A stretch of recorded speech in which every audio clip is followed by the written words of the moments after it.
Hey, it's Teresa. Thanks for stopping by. It's dinner time, and tonight we're making a super easy baby back rib stir fry. Be sure to check the description below for the full list of ingredients.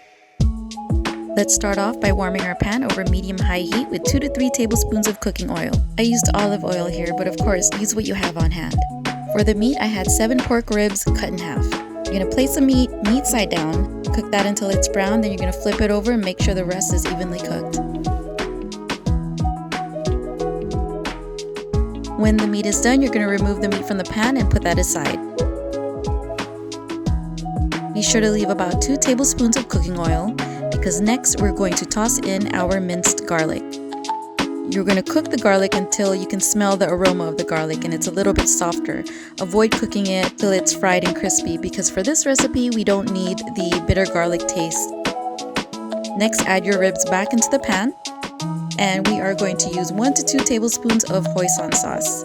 You can also use oyster sauce as an alternative.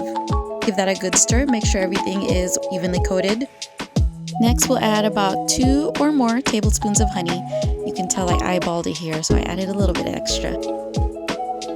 Give that a good stir, make sure everything is evenly coated, and don't forget, you gotta get those stuff in the bottom, the good bits at the bottom, because that's extra flavor right there. After a few more minutes, you'll probably notice that the sheen and the coating on the meat is getting a little bit darker. It has a bit of shine to it. That's a good sign. Now we're going to add coarse black pepper and about half a teaspoon of ginger powder, or real ginger if you have it. Of course, give that a good mix before we toss in our green onions. So for the green onions, I cut them about 2 to 3 inches long. Mix that in with the meat and cook that until it's a bit darker. A darker, vibrant green is what you're going for. Avoid cooking it until it's super wilted.